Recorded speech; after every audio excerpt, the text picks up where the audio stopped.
Yeah, there we go. I bet it's not gonna work anyway. We're good. So what's going on, bro? What you up to? Nothing, man. Nothing. Just taking in day by day, trying to figure it all out. You know how it goes. How you So doing? I'm great, man. I mean, I want to go back to what we kind of talked about last episode, and it's like, is it totally ridiculous for us to look at a team that was the second youngest team in NBA history, Hmm. but had the fifth best scoring output in the NBA, that they would take a leap and end up maybe potentially leading the league in scoring this next year? Sure. Okay. It's a good idea. And maybe over time end up developing, because of coaches' offense and the elite players they have, into potentially the best scoring team in NBA history. That's like that's the question. But That's as a far as goal, like, right? right, I mean, there's a potential there, right? There's always a potential. But Sure. um, my question though is, for this next year, Yeah, yeah. if the team is going to come out and average 120 points, something like that, which would Sure. be very, very good, right? Not Hmm. enough to lead the league, or actually, I think it would have, right? That's where around the Kings were this Yeah, last the year, Kings were 120. 120.7 points per game. 27. Okay, so what I mean, could Shea keep his 30-point average while maybe still like maybe shooting a few less shots? This is gonna piss people off. Um, Good. there is there's a madness to my method. All right, and I want to You get know, into exactly why I'm gonna say what I'm gonna say, man. Last year, Shea played 68 games. He shot 1,381 shots. All right. Let's just say that Shea plays the same amount of games. He doesn't play any more games. All all right, right. man. What's up, Shane? Um, he plays 68 games. I feel like if Shea shot 1,200 shots, he still could average 32 points a game. So that's 180 shots less a game, or less a season, which is, just over two less shots a game. All right. Why is this important? Why do I think that Shea could do this? Is what, first of all, is if you look at what J Dub did last year, J Dub shot 794 shots, averaging 10 shots a game, just about 10 shots a game, right? Right. He played 75 games and averaged 14.4 points a game. What up, El Sombra? Good El to see you, buddy. Sombra, what's up, What's man? up, Shane? So if you take that into context, right, and you add, let's just say the basic, right, man, we add the basic to J Dub. We add J Dub gets 15 shots a game, okay? So 15 shots a game. So we're adding 7 points a game. And he doesn't get better and more efficient. And this is just going off the basics, right? J Mm-hmm. Dub's now scoring 21.2 points a game. I mean, think about that. That's just off of going for 5 more shots a game, because Shea, which I feel like you got me excited about this. When Shea is out there, if he shoots two more or hits two more pointers a game, which in his career, you guys can go back and you can look at his career. He's done that before. He's averaged 3, 4, 5 on 3 points in a season, right? I don't think he's ever hit 5 3-pointers. No, he's averaged taking 5.9 Oh, pointers in one of his 5.9. seasons. I got you. I'm with So you. he's proven that he likes to take that three. I mean, he shot like 41% when he did that too. So for me, Really? if he wants to get back, he only played 35 games that season, but if he wants to get back to, in a way, becoming more of a shooter like that, and he shoots 4 or 5 3-pointers a game, right? And he ups that to hitting what I would consider, three-pointers a game. Okay. So he's +2 now. So that takes away from, you know, um, 2 extra shots that he needs, or an extra shot that he needs. Then you pull back and then you say to Shea, you're like, is 10 going to the line 10 times a game, right? Is that enough? No. I think you can go to the foul line 13 times a game. Okay. So that takes another shot off the board. All right. So that's 3 shots right there that now we've talked about, that Shea doesn't have to take as many shots. You start into this and you're like, where are those shots going to go? Well, it's obvious where they're going to go. They're going to go to J-Dub, because Josh Giddey last year, he shot the second most shots on the team. He shot 1,118, averaging 14 shots a game. Okay. Think about that. That's the jump that I'm saying that J-Dub's about to have, right? Is about to have from 10 shots to 14 or 15 shots a game. He averaged 16 points per game, 78 games. Okay. So that right there, in my opinion, is a great indication. I want Josh to shoot 1,200 shots next season. I want Shea to shoot 1,200 plus shots next season. I want J-Dub to shoot 1,200 shots next season. Because if J-Dub shoots 1,000 shots next season, right, then guess what? He's going to be averaging 21 points a game. Think about that, man. Like, if he shoots 1,200, what is he going to be averaging? So again, this is if he doesn't even get more efficient than he already has been, and he just continues to be the player that he showed us that he can be. So J-Dub, Josh, and Shea, that's where our main shots are going to be this year. If we look at last season, we look at the way that Josh took all those shots that he did, 16 points a game. Can Josh up that to 18 or 19 points a game? Sure. Can J-Dub go from 14 points a game to 21 to 22 points a game? Sure. Can Shea go from 31 to 32 and take 2 or 3 less shots a game? Hell yeah, he can. Not just hell yeah, he can, but I think he can be more efficient doing that. And then you come into context and you say, wait a second here. We haven't even talked about Chet yet. Where are we going to get these extra shots for Chet? Because I think Chet deserves to get 700 extra shots, 700 shots, right? So when you start getting into that, you think about last year, we shot 92.5 shots. We shot the second most shots in the NBA last year for a total of 7,590 shots last year. Okay. I've said since day one of watching this team last year, we are the most effective team in the league when we shoot 100 shots. I think that's the goal for every game, 100 shots. It's an insane number because that's 7.5 shots more a game than we averaged this last year as the second most shots in the season. All right. So if you think about that, in order for us to get that, how many more shots a game do we have to have? 7.25. Well, why does that come in context? Because that's 600 and something shots, 700 shots. That's where Chet's shots come from, man. So what we have to do is we have to become more efficient on the offensive board, which I'll talk about in a second. And we have to learn how to be able to get to that point where we get 100 shots from 99, 98 shots. And if we can do that, I can see J-Dub getting 1,200 shots. I can see Josh getting 1,200. I can see Shea getting 1,300 shots. And I can see Chet getting 700 shots. All right. Guess how many shots Dort had last year? How many? 873 shots. He averaged 11.7 shots and 13.7 points a game, 74 games. All right, man. So you look at that and you say, well, Dort, where do you want him to be at for shots? I want him to be at 800. I want him to be about 650. Well, you could say 650 because I thought 600. But if you think about 10 shots a game for Dort, right, I feel like is a good number for him. All right. So let's just say we keep that Dort at 10 shots a game, right? We had Isaiah Joe with 500, Trey with 508, Kenny Hustle with 370 or 343, but he only played in like 53 games. Yeah, like 3/4 of the season. All right. So he will be up in the 500s if he plays the whole game season. So again, we have to come up with, in order for this team to win 53 plus games, like we've been saying, we have to be able to come up with 123 plus points a game. Bro, if we're shooting 100 shots a game, we're scoring 123 points a game. And you look back at the history of the game, I think the record is what, 126?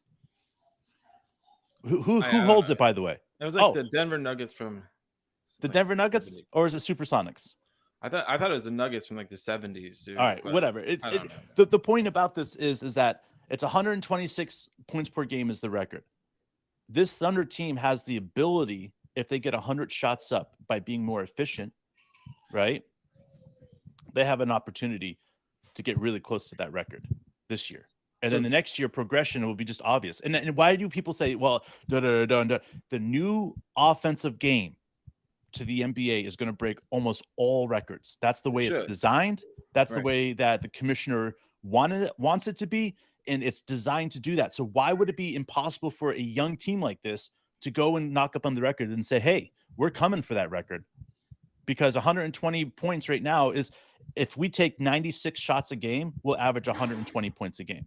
That's only 3.5 more shots a game. And you say, well, that's way too many more shots a game. Well, let me just say this to you. Our offensive boards last year, we averaged 11.4 offensive boards. Right. That's like what Jared's saying right now, right? Like it's like one of the big... Well, keep going though. But all right, 11.4 offensive boards a game.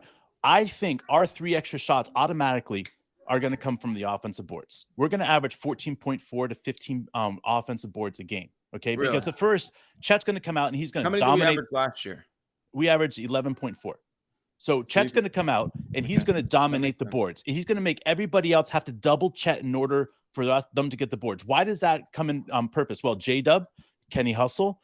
I mean, we could go down our list. Josh Giddey, Shea, we all love the offensive boards. We're doing whatever it takes. So when they double down on us, that means we have one extra player that's going to be wide open for the offensive board. So I think we average 3 to 4 all more offensive boards a game.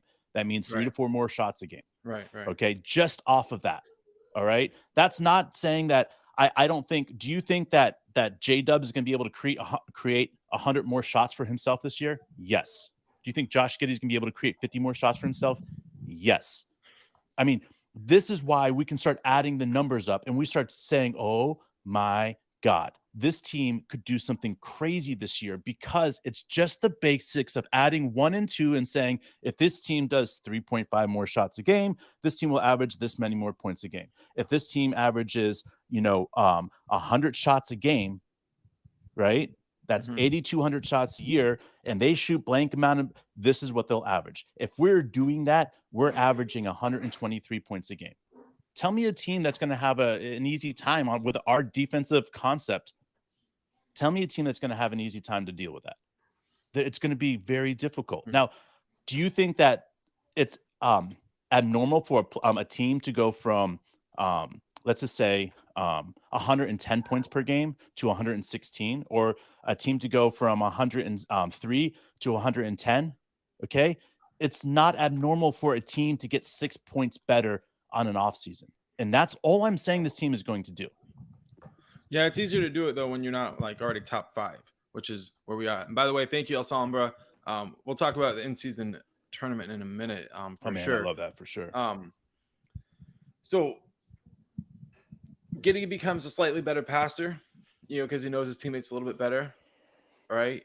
He also becomes a slightly better offensive player, because I think big game players incorporate big game mentalities. He went out there and played his best games as the games got bigger.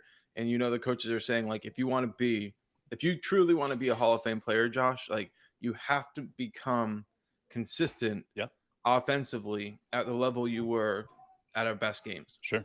That's what it takes for him to be a Hall of Famer. He's not going to rebound and pass his way into the Hall of Fame. He's going to have to score. The only way to do I want to say this with Australia is to become like the greatest ever at it, or one of the top 3. Like but if he could average 20 a game, he could make the Hall of Fame for sure with the success of the team and the triple doubles that come with it. Go ahead, Dave. I was just going to say, is Australian people that have been consistent on our show that have consistently said, hey, Josh Giddey's going to average 20 points a game.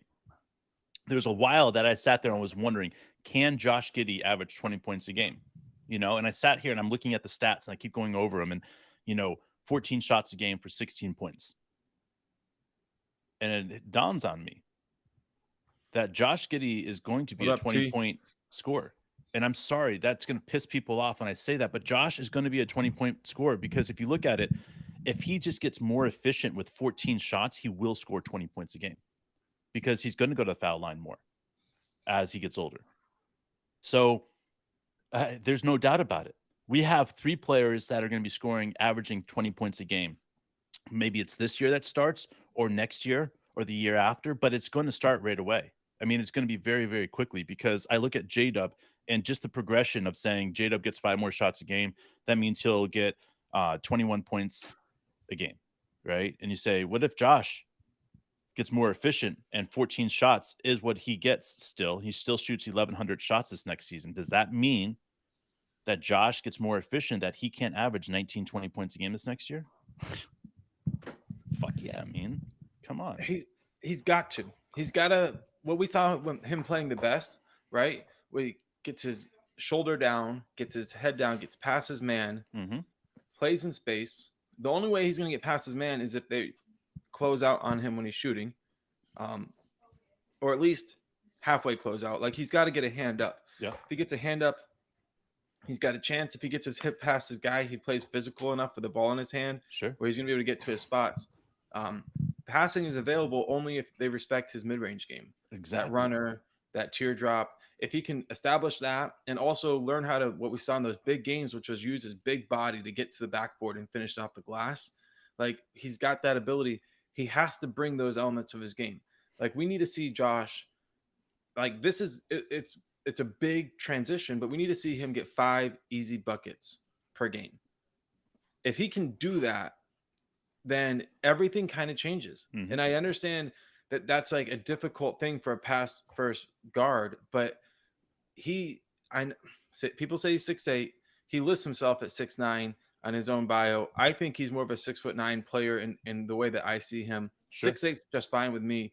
Like he plays basketball when he after he picks up the dribble, right? He plays the game like Australian rules football. Yeah, man. It's shoulders, it's bumping, it's grinding, it's getting in there, it's finding contact. And that's why he looks for the contact and then he finishes through the contact so he doesn't get a lot of whistles. But like that's the extra part of his game that we don't know. Like, could he get to the free throw line 3 or 4 or 5 extra times this next year? So if he can find those easy buckets, if he gets to the free throw line, and those easy buckets to me are there's a difference between his run like free throw line extended and when he gets 2 steps in the lane. If he gets those 2 steps in the lane, he's finishing in that spot, then he gets to the rim and finishes in those spots, gets to the free throw line, and then he can knock down threes in a way that just keeps teams being honest with him. Yep. Yeah, the points are there. But Yeah, like I man. could also see why people would look at it and be like, he's pass first, so why would he go out and score?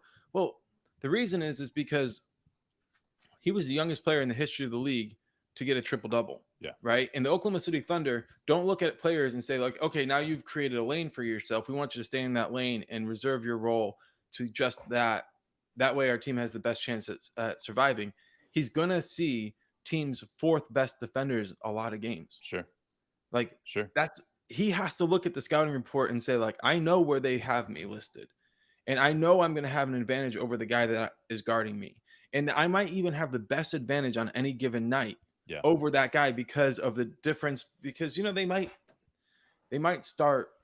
give like almost like an off night to the guy, be like, hey, you guard Giddy, to the best offensive player of the other team, as if like that was an off night and he has to torture the guy. Yeah. He has to make them pay and make him work really hard, and that's part of the game. You look at Josh in the game, what he had to do last year, man.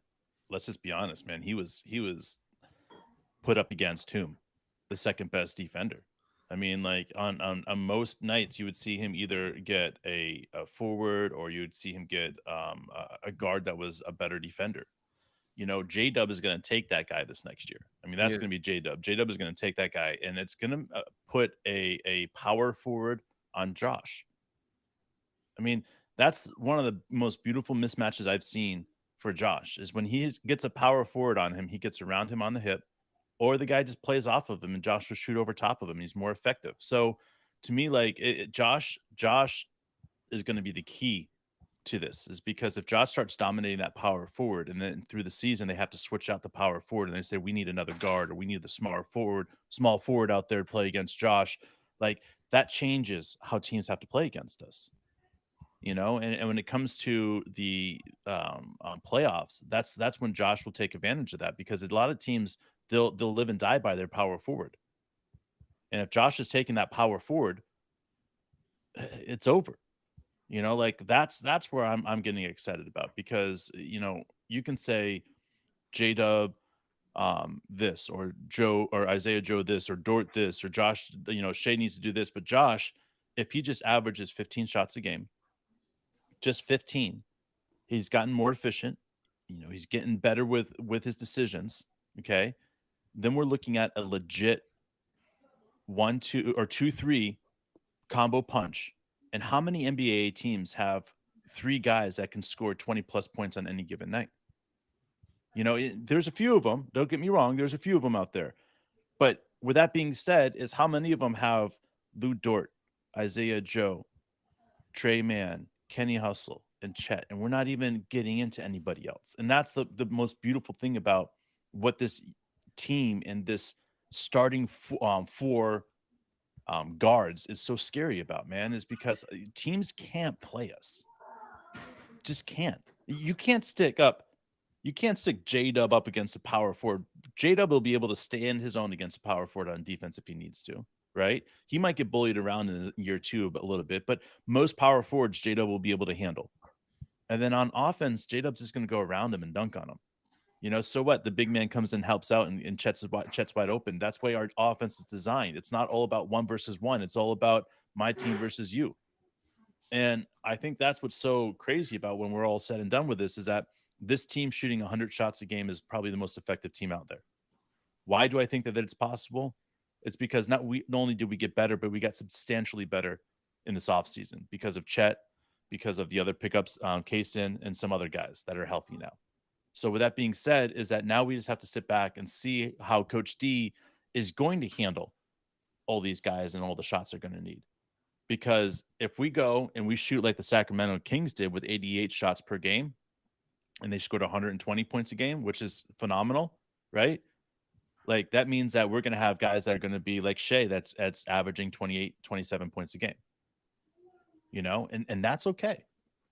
But if we want to see something special this year, it has to come through these plus 7.5 shots a game. Yo, what up, Unc? So talk about this in-season tournament, and it's something I feel like What's up, T? I've held back on a little bit. I've kind of felt like I didn't really love the idea, kind of old school mentality. But as I've thought about this, right, like this in-season tournament really kind of plays itself really well to young, up-and-coming teams as a way to kind of establish themselves and say like, hey, a lot of our guys are on rookie scale contracts, Yep. and they get to really earn some extra money.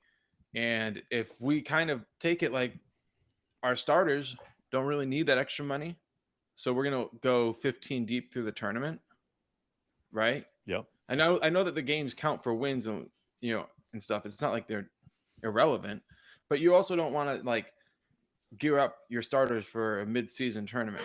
So no.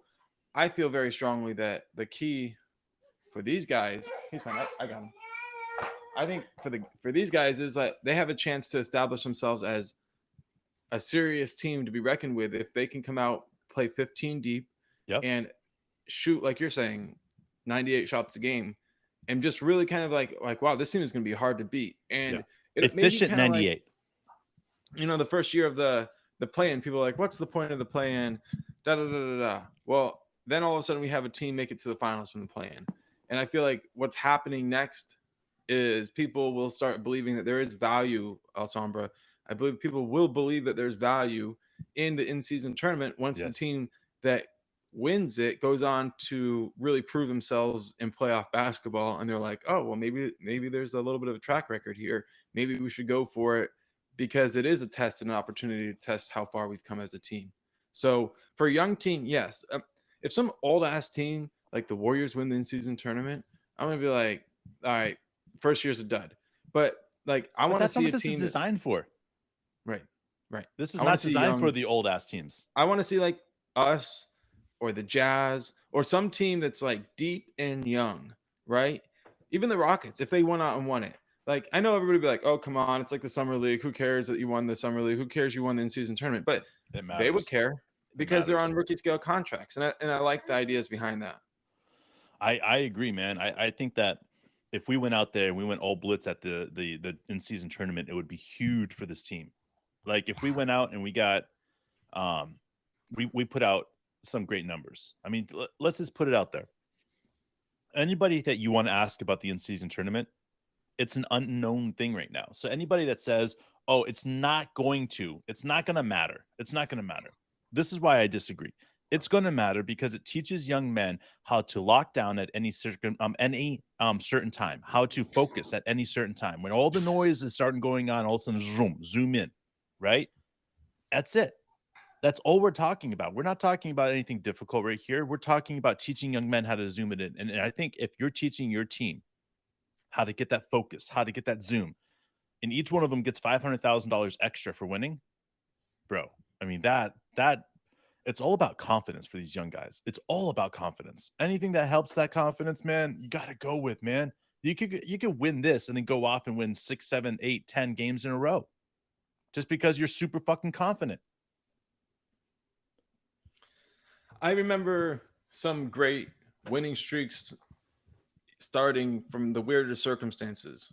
Like the Rockets went on a huge winning streak after Tracy McGrady went down. Like I know.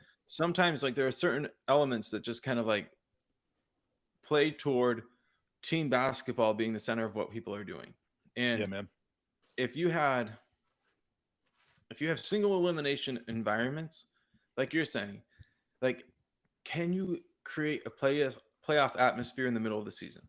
Usually the only way that that happens is if you go into a contender's house, Yeah, or if a contender or like the champion comes to your house. That's about it. Like, sure. and you may not even be able to recreate that with your home environment in that environment. Hmm. So, like putting stuff on the line and saying like we're gonna test where we're at against these other teams Sure. because like nobody's gonna not try to win, but they may Hmm. not like put everything they have out there, and then Sure. that'll be the thing. Like, oh, you won the The in-season pretty. tournament. Who cares? Yeah, You know, because other teams didn't try to win as much as you, so they didn't really sure. try, and you won. Who cares? And it's like okay, but some teams think that they have the chance to turn it on and off, and they don't. Yeah. And I do look at it like this season, we need to come out and win eight of our first 10 games. You know, we're serious and we're playing from the front. Yep. And once that happens, like things start to line up in a different way. People Sure. start talking about this team differently. Um, at this point, this team really hasn't earned any respect yet. Yeah. Like, that's fine. Yeah. That's fine. But at some point, people will start seeing what we're saying. And I get why people are like, you guys are overestimating J-Dub's, you know, potential, his improvement. You guys don't understand, you know, what you're talking about with this or that or the other. but I but get all that. but that's what But the like, stats were. If you guys didn't hear it, I spent a lot of time talking about just adding on shots this year and how they will come, how they will get there. And I'm telling you guys, follow the numbers. Follow the numbers, and you will see that J-Dub is definitely going to be a 20 points plus player a game. Just so, is. but my thing is like, we have the youngest core in NBA history. Yeah. 2 years ago, the youngest team in NBA history. This year, last year, the second youngest team. Okay. Yeah. And they did things like played really good defense, had Sure. a top 5 offense, kept their Sure. turnovers down really well, and they Hmm. showed signs that they could potentially become elite at all 5 positions Yep. on defense. Yeah. So if you see all of these like signs and Mhm. you're like, what will next year look like? You have to kind of extrapolate. You can't just sit there and be like, oh yeah, it's going to be the same thing as last year. Yeah. If we were average age of 28, fine. You could say we're going to see a version of what happened last year. It's probably going to be maybe a little bit better because we added a piece, Hmm. but we know what we're going to get from our core guys. We expect everybody on the entire roster to get a little bit better. Absolutely. And that's what brings us to where we are. Yeah. I mean, if you look at it, you look at the players that we have. We're talking just the bench players. Look at how many shots they took last year, and you can automatically assume that if they get better, they can add 50 to 100 shots to their list. You know, if that's the case, where are these guys sitting at? Are we talking about Poku getting major minutes? Are we talking about Jay Will getting major minutes? Who's going to get more minutes? You know, like these are the questions that we all want to know. But the reality of the situation is we don't know what's going on. But I will tell you this is that Jay Will and Chet are connected at the hip. There's a reason for that. And what that means for the future of this team in the starting lineup or minutes played by whomever, I don't know yet. I don't know yet. So, talk to me about the second lineup. Let's just say Poku Yeah. and Jay Will are in it. Yep. You definitely need Kaysen getting minutes there. Sure. Isaiah Joe and Kenny Hustle. Kenny Hustle. All right. And then Keontae Johnson on his way in. JRE. Yep. Trey, man. Trey, man. And we're going to play in Wiggins. We're going to play 13, 14 deep. Yeah. Every single night. Last year, we regularly played 12 deep. Most teams play 10 deep on a given night. Well, it's the rotation, man. For the playoffs are like 8. Sure. But we're going to figure it out. This is but Coach like I want to Degnault say this innovating. in the beginning. You look at Shea's minute counts in the beginning, and you look at anybody else that's going to get a heavy dose of minutes throughout the season.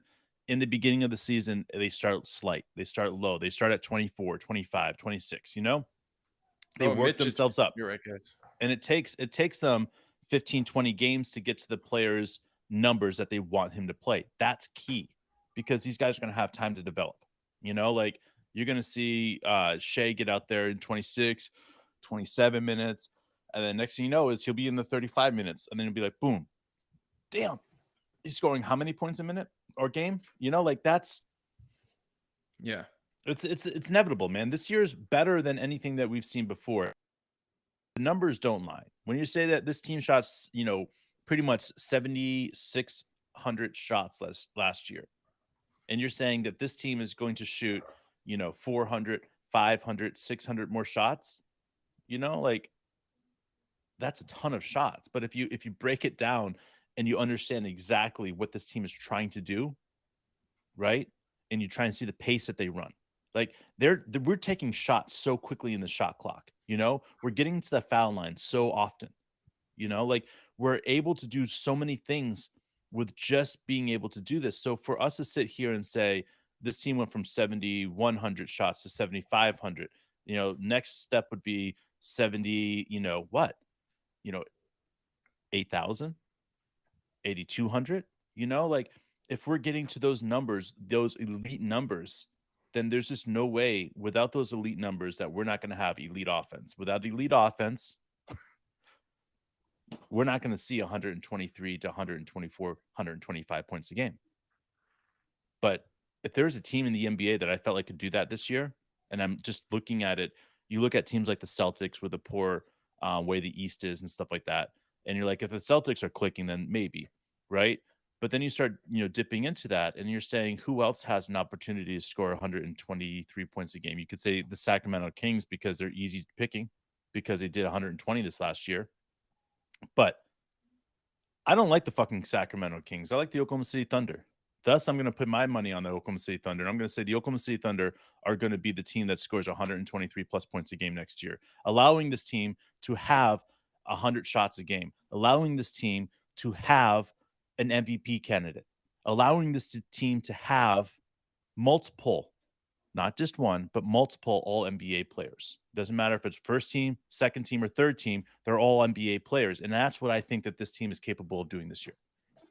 Let me ask you this, because personally, I feel like very strongly if Shea, if Josh Giddey, if J Dub take like less shots this year, then I feel like we're at a disadvantage. Okay. I feel like we don't want these guys coming in and taking less shots. We just don't. Like, Sure.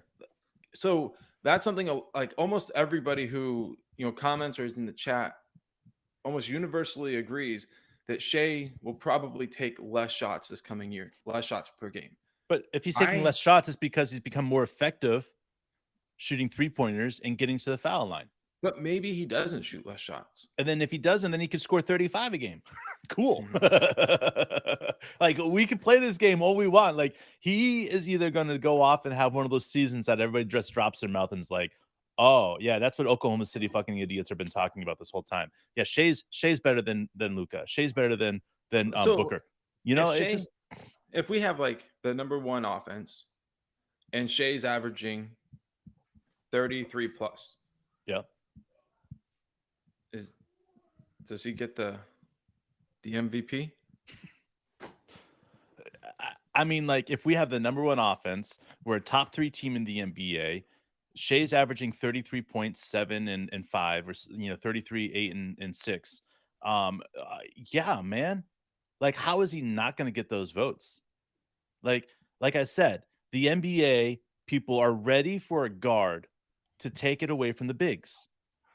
They're ready for a guard to take it away from the bigs. The MVP is up for grabs for guards. It was supposed to be Luka, but those guys have just not been able to like show that they were locked in for 82 games. So that's it, man. Yeah, Shea's going to be locked in. He's going to show you that Kobe mentality for real. Everybody's like, you know what the most used word or phrase used in the NBA is that Kobe mentality, because there's only few players that I've ever seen in the entire league history that have the Kobe mentality. But everybody says that. Everybody's like, oh, look at that Kobe mentality. It's like Kobe. It's like fucking toilet paper, bro. Everybody it's uses the equivalent of like how everybody would like aim for a trash can with a ball of paper and be like Kobe. Like everybody has a little Kobe now, and like they just think that they can like we heard that about. And because Victor. of that, it's hard to say. His coach says he has Kobe mentality. It's like, what coach wouldn't when they're trying to get their player drafted number 1? Exactly, man. And that's why I look at Shea, and there's the posers out there. There's the posers out there, and then you see Shea, right? And you see what Shea is saying. You see the passion that Shea talks about. You see him defending why he thinks Kobe is the greatest player ever to play the game. Right? And you're sitting there thinking about it and listening to his words. And that's what makes you excited, because he's not cool with just being low grade class C restaurant. You know, like he wants to be the best of the best. He wants to be that Michelin star. And if you see that and you see what he does and you see his mentality out there, and then you see him getting beat the fuck up and him like, fuck this, I'm getting back out there. You see it, man. You feel it. And he captures you, right? And he says, this is what I'm trying to do, guys. Wake the fuck up. Like, I don't understand how other Oklahoma City Thunder podcasts or even Oklahoma City Thunder media that are inside of there that are saying stuff like, I would rather have Luka, or I'd rather have Booker, or I'd rather have this player. I don't understand how you could ever say that Shea isn't the best guard in the league. You are an Oklahoma City Thunder fan. Simple, And bro. it's delusional that you would say Here's that why. you would trade Shea for Luka, like, or Booker. Like, why? It's why. Here's why. Because basically they don't form original opinions. So they need somebody from the outside to tell them how great Shea is, for them to understand how great Shea is. But here's my thing, right? So dumb, He was dude. first team All NBA, right? He led the NBA in guards voting for All NBA. Okay, dude. so but So here's crazy. the amazing thing. Going into last season, we knew he was an all-star, but most people, most podcasts, most media for the Oklahoma City Thunder kept asking the question about Shea coming into the season: is he an all-star? Is he an all-star? Is he an all-star? Dude, remember when we knew said he he was was an all-star. The real question was, is he a top 5 player in the league? But You they were can't- sitting there being like, is he an all-star? Like, we knew it, bro, because Yeah. we watched the fucking games. We saw what he did after the all-star break last year. That's why we're looking at it and we're saying, like, I understand people like, oh, this team isn't ready yet, but top 5 in scoring last year, second youngest team in NBA history. We're bringing in more elite defenders. This is going to get fucking crazy. People don't understand how good Cason Wall is No, dude, defensively. they don't. He was the best guard defender in NCAA last year, from Yep. what I've heard people say. Okay. Yep. And he's going to come in and be our 4th best defender in the guard position.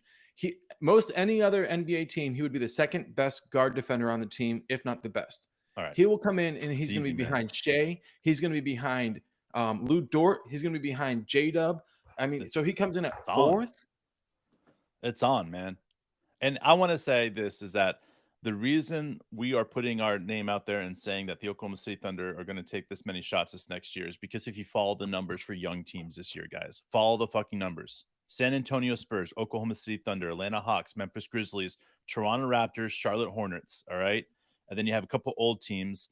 And then you have the Utah Jazz, Indiana Pacers. They're all in here, guys. They all take a shit ton of shots. Right? If everybody's focusing on that and getting young coaches to teach the whole idea of taking many, many shots, right? That means that's where the whole idea of the NBA is switching. And if we're in the front runner of that, right? And as the switch happens, right? All of a sudden, everybody starts averaging 90 plus shots a game, 95, 96, 97 points or shots a game because they see how effective we are being. This is what we say will be king, right? We've been saying it for a while. This is why efficiency is king of the NBA, guys, is because when everybody else is focusing on taking a lot of shots a game, we're going to be focused on being efficient with our 100 shots a game. Right. And that's where it beats everybody else, is because if you look at J-Dub and you say, this young man is elite when it comes to shot selection and efficiency. You look at Shea. This young man is elite when it comes to shot selection and efficiency. You look at Josh. Josh is getting there. He's understanding it more and more, right? And then you put Chet in there. And then it's just like, you know what? We've got 4 guys that understand the efficient side of the game right there on our starting lineup. And how many teams do we know that have that? Right. We haven't even talked about Chet averaging 15, 16, 17 points a game. That's what's crazy, man. Like what Chris is saying, defense wins championship, as they say, right? And we get out and we turn our defense into offense as well as anybody in the league. We keep our turnovers low. Steals. Like if you're coaching, right, and somebody that sits there and says, hey, you've gotten your team to keep your turnovers low, and they play elite level defense and they get out and run, I'm like, that's like the perfect like baseline for a team. Yeah. Like if you can get to that point, like you run fast, you play fast, you keep your turnovers low, and you're super young, and then you're gonna add Case and Wallace and Chet defensively to the team. Get the fuck out of here, man. Buckle up, it's over. everybody. It's gonna get fucking wild. All right, and Jared Slate, we appreciate you, the newest member for the Thunder or the Worldwide Thunder family. We appreciate you doing that, and we will see you